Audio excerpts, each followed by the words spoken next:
Bonjour chers amis de Africa Rec TV, nous sommes en plein cœur de la 16e édition du Festival des musiques urbaines d'Anoumambo. Et oui, ça fait déjà 16 ans, ça passe vite, n'est-ce pas grand frère? Ouais, 16 ans, c'est comme si c'était hier, mais c'était quand même c'est du chemin parcouru. Voilà. Eh bien aujourd'hui, 16 ans après, quand on a un enfant et puis on voit grandir et puis il a 16 ans, quel est le sentiment? Euh, on peut être partagé en deux sentiments. De voir un enfant grandir, mais qui ne rend pas forcément fier, et puis voir un enfant grandir dans le bon sens. Et c'est le cas du FEMUA. C'est un enfant qui a mûri, qui a grandi, qui a eu ses diplômes, qu'on doit accompagner maintenant. Eh bien, au moment où on faisait la première édition du FEMUA, est-ce qu'on pensait qu'on allait aller aussi loin, 16 ans? C'est pas possible de penser comme ça, même si on est devin, on ne peut pas penser un petit festival villageois qu'on fait dans un cadre typiquement villageois puisse atteindre cette dimension et devenir l'un des plus grands événements sur le continent. Donc pour moi, en quelque sorte, il y a eu la volonté divine et puis il y a eu aussi l'implication de plusieurs personnes, de plusieurs facteurs, commencer par le comité d'organisation, les autorités qui ont cru, les artistes qui ont fait des sacrifices pour venir. Et voilà, et grâce à la presse aussi, hein, vous avez donné une autre notoriété à ce festival qui, malgré les péripéties, a pu se maintenir jusqu'à aujourd'hui. Merci beaucoup. Je vous rappelle que nous sommes avec le commissaire général du FEMUA, le Festival des musiques d'Anoumambo, les musiques urbaines d'Anoumambo, autant pour moi. Et puis nous sommes à la 16e édition.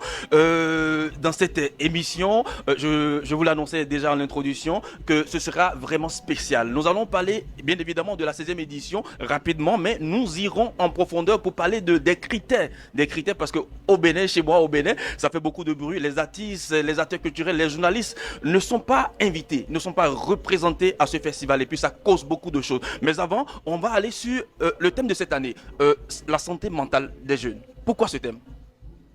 Mais parce que c'est un sujet tabou dans toute l'Afrique. Hein. Parler de santé mentale, c'est parler des fous, c'est dire des gens qui dans la société sont des parias. Personne ne les écoute, personne n'entend leur cri de cœur. Et je me suis dit, le FEMIA pouvait être un canal pour porter la voix de toutes ces personnes en détresse. Et puis aussi, on est artiste. On peut, à travers notre voix, prendre fait et cause pour ce problème, si je peux m'exprimer. Ce fléau qui est en train de miner notre jeunesse. On ne peut pas dire que la richesse de l'Afrique est sa démographie très jeune et laisser une telle pathologie décimer nos jeunes. Donc pour moi, il était important de joindre l'utile à l'agréable. On a la chance d'avoir un outil comme le FEMUA et on pouvait détabouiser ce côté, cette pathologie. On pouvait détabouiser le fait de parler de santé mentale parce que les gens disent que ce n'est pas élégant, c'est pas commercial, c'est pas vendeur, mais heureusement qu'on n'est pas là pour vendre ou pour faire du commerce. On est là pour mettre le doigt sur les tares de la société et c'est ce que nous essayons de faire. Et là, nous venons de faire 3 jours. C'est 3 jours. Est-ce que vous pensez que le pari est gagné? De côté mobilisation, les jeunes ont vraiment répondu présent. Vous savez que j'ai même fait une cellule psychologique ici pour écouter ceux qui veulent en parler, qui veulent discuter. Mais ça ne désemplit pas. Du matin au soir, les psychologues qui sont là reçoivent des jeunes. Et là, on sent le mal qu'il y avait parce que ces jeunes-là avaient besoin de parler à des gens. Et aujourd'hui, il y a ça. Maintenant aussi, c'est à titre préventif, puisque tous ces jeunes qui remplissent les salles, les ateliers et tout, sont des jeunes qui sont conscients du fléau et qui viennent aussi partager leurs expériences, viennent écouter les experts hein, pour pouvoir anticiper, pour ne pas tomber aussi dans ce piège qui est celui de la dépression. Voilà. Merci beaucoup. Là, nous venons de boucler la première partie de notre interview exclusive. La deuxième, nous allons parler des critères. Le cas du Bénin, surtout. Parce que moi je viens du Bénin. Depuis qu'on organise le FEMUA, c'est une seule fois. On a vu que Zénab Habib, qui a été invité une fois au FEMUA, jusqu'aujourd'hui, le peuple béninois, les artistes, le monde culturel, les journalistes, pourquoi le Bénin n'est pas invité? Mais tout dépend. Vous savez, la programmation artistique est se fait aussi sur une stratégie géopolitique qui nous permet de piocher un peu dans les 4 coins d'Afrique, Afrique centrale, Afrique du Sud, Afrique australe, Afrique de l'Ouest. Il s'avère qu'en Afrique de l'Ouest, il y a des pays qui ont déjà été faits cette année. Vous ne voyez pas de pays, à part la Guinée-Bissau qui est le pays invité d'honneur, quand vous regardez, vous ne voyez pas des artistes, là, vous ne verrez pas de Maliens, de Gabonais, de Camerounais. Mais il y a des moments où on programme un pays, on met ce pays aussi dans la programmation artistique, mais l'Afrique a 54 pays. On ne peut pas revenir à tout moment sur les mêmes pays. La rumba était une musique qui, dans les précédentes éditions, se faisait représenter chaque année. Mais même cette année, on a dit non, à un moment donné, il faut laisser la place à d'autres musiques. Pour le Bénin, c'est vrai, on avait eu Zénab à l'époque, parce que Zénab avait su se promouvoir, elle avait su se placer, elle avait su susciter une demande. Aujourd'hui, j'ai du respect pour des artistes comme Faniko, comme la petite Ayodele, ma petite filleule, qui font voilà, un beau parcours, qui commence à se faire connaître aussi par les Ivoiriens. Donc ça ne sera pas une surprise de les programmer au FEMIA. On a essayé aussi une fois de pouvoir avoir Angélique Kidjo, mais pour des problèmes de calendrier, elle n'a pas pu venir.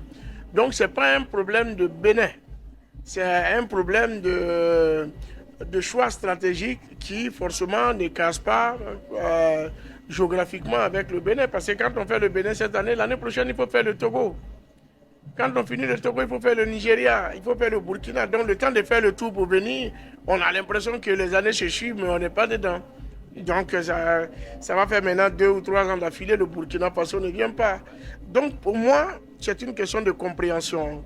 J'ai un ami qui est introduit dans le showbiz béninois, sinon je dirais même l'un des meilleurs sur la place, qui est ma promotion de classe, Sidikou Karimou, avec qui je parle beaucoup de voir comment est-ce qu'on peut créer cette synergie. Et cette année, vous avez vu qu'on est venu avec le FEGEM, qui est un festival qui répond aussi aux mêmes critères que le FEMUA, pour pouvoir aussi permettre au Bénin d'avoir un festival. Et le Bénin aujourd'hui a son plus grand festival qui est fait par le fils du président Lionel, qui fait, ouais, tu vois, c'est pas Lionel Talon, lui c'est Lionel Talent, parce que voilà, il arrive à réunir l'Afrique, la crème de la crème. Ouais. Mais on ne se plaindra pas qu'il n'y a pas d'Ivoiriens qui passent trop là-bas, parce qu'il invite quand il peut, mais souvent il change, il va aussi ailleurs. Donc c'est pas évident, c'est pas facile pour nous. Même si j'aime le Bénin, souvent il faudrait que je suive les critères. Mais le Bénin sera invité, peut-être même au plus haut niveau. Pourquoi pas pays invité d'honneur? Et puis, comme je vous l'ai dit, on a des étoiles comme Faniko, comme Ayodele, qui sont en train de monter et qui sont vraiment connus en Côte d'Ivoire. Est-ce qu'il y a un critère au niveau des artistes? Est-ce qu'il y a un critère? C'est quoi les critères? C'est d'avoir au minimum 2 albums. Avoir 2 albums. Avoir donné un concert seul en live pendant au moins 1h30 minutes. Et puis après, le critère du choix géographique maintenant vient combler le tout. Parce que ça fait beaucoup de... On vous a vu sur l'invitation du maire de la ville de Cotonou pour le compte d'un festival. Après ce festival, beaucoup de confrères, beaucoup d'acteurs culturels, il y a beaucoup de posts sur les réseaux sociaux. On dit Assalfo est invité chez nous. À chaque fois, c'est la Côte d'Ivoire, mais il n'y a pas un retour. Il n'y a pas un retour et puis on se pose beaucoup de questions. Moi, je dis non, je vais voir Assalfo et questionner Assalfo. Non, tu as raison de poser la question. Moi, comme je l'ai dit, j'aime bien le Bénin, la musique béninoise. Depuis Ton Stan jusqu'à Ayodele, en passant par Angélique Kidjo et tout, c'est des musiques qu'on écoute, qu'on a à l'époque. Ton Stan, malheureusement, je crois qu'il n'est plus avec nous. Plus, ouais. Voilà. Mais à l'époque, Ton Stan serait venu représenter au FEMUA. Angélique Kidjo, je vous l'ai dit, on a essayé de la contacter pour venir représenter le Bénin, mais malheureusement, le calendrier ne s'accordait pas, elle était déjà en tournée. Zénab a été invité ici au FEMUA. Donc je dis, il n'y a aucun souci, c'est seulement qu'on y réfléchit. Il y a des pays comme le Niger qui Est-ce que sont vous pouvez faire une promesse à la population, aux artistes, aux journalistes, aux acteurs culturels béninois? Mais on n'a même pas besoin de prendre un engagement ou de tenir une promesse. Le Bénin sera invité coûte que coûte au FEMUA. Et on va penser même à peut-être à faire du Bénin un pays invité d'honneur du FEMUA. Ça vient, mais on est en train de tourner. Donnez-nous le temps qu'il faut, mais ça ne va plus tarder. Parce qu'on voit un artiste béninois sur scène après Zénab. Donc ça va arriver. Il ne faudrait pas qu'on rentre dans des considérations. Non, pourquoi pas le Bénin et tout. Parce que si c'est ça, le Niger mourrait lapidé avec des cailloux. Parce que le Niger n'a jamais eu la chance de participer au FEMUA. Merci beaucoup, monsieur le commissaire. Mais à part ça, au niveau des journalistes, le choix pour être accrédité au FEMUA, ça se passe aussi pareil que les artistes, parce qu'il y a beaucoup d'acteurs culturels, beaucoup de journalistes qui n'ont pas pu avoir cette chance comme moi. Moi, je prends des risques, je dis je paie mon billet et puis je viens parce que c'est la famille. Eux, ils n'ont pas ce courage-là. La plupart des journalistes qui sont venus ici et qui sont pris en charge sont des journalistes comme toi, qui prennent l'engagement de venir parce que vous aimez la chose, vous faites la chose. Et puis par la suite, il y a une discussion avec la direction de communication qui décide, par exemple, que, bon, voilà, cette fois, soit on donne un logement, on ne prend pas le VHR en compte, ou on décide de prendre le VHR du journaliste pour venir. Cette année, vous avez vu les journalistes bissau-guinéens venir, c'est le pays invité d'honneur, c'est normal. Et il y a des journalistes qui sont réguliers, qui sont fidèles au festival, et nous décidons à un moment donné de les prendre en charge. Ne soyez pas surpris qu'un matin, vous recevez une invitation qui vous demande à venir au FEMUA parce que vous avez démontré par vos propres moyens que c'est quelque chose qui vous tenait à cœur. Vous savez, il y a plusieurs manières aussi de se faire remarquer parce que souvent on est assis, on attend que tout vienne à soi. Mais souvent, il faut montrer aussi qu'il y a de la volonté. Imaginez-vous, si dans tous les pays, on doit prendre un journaliste, ça fait 54 journalistes par an, ça va être fort. Donc, ceux qui se battent, qui se font remarquer déjà, sont ceux-là qui sont prioritaires sur les petits budgets que nous votons pour prendre les journalistes en charge. Mais ça, je prends l'engagement devant tout le monde que l'année prochaine, Bénin ou pas, tu seras invité et tes frais seront pris en charge. Merci beaucoup. Là, c'est le président qui parle, le président, parce qu'à Salfo aujourd'hui, on le voit au rang du président. On ne dit plus Latisse, on ne dit plus Maïs System. Et puis ça, c'est la grâce de Dieu. Et puis, il y a aussi quelque chose que je remarque, la générosité. Pourquoi la générosité? Quand on a vécu dans le besoin pendant la moitié de sa vie, quand on gagne, on sait ce que celui qui est en face, qui endure aussi la souffrance qu'on a connue dans le passé, attend de soi. Donc souvent, c'est le rétroviseur que nous regardons et puis on a envie d'aider les gens parce que nous aussi, à un moment donné, on a eu besoin qu'on nous tende la main et on n'a pas eu ça. Donc aujourd'hui, quand on a ça et qu'on a connu ces conditions, il n'y a pas de raison. Et après, petit à petit, on prend plaisir à le faire. Et quand on ne le fait pas, on a l'impression qu'on est en train de trahir une mission. Donc c'est ça, la générosité. C'est le partage, c'est de donner sans attendre quelque chose en retour. Merci beaucoup, grand frère. Nous sommes presque à la fin. On ne va pas finir sans demander d'après vos frères, les magiciens, comment se porte le groupe Maïs System. Mais ils sont là, et puisque chacun a une tâche. Manadia, vous savez très bien, vous le voyez un peu partout sur le site. Il est le superviseur général du festival.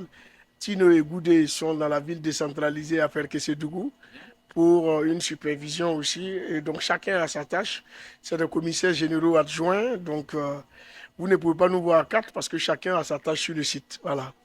Merci beaucoup, monsieur le commissaire. Nous allons finir. Nous sommes à mi-parcours du festival. Qu'est-ce que vous pouvez promettre aux festivaliers et aux amis qui nous regardent actuellement tout au long de ce festival?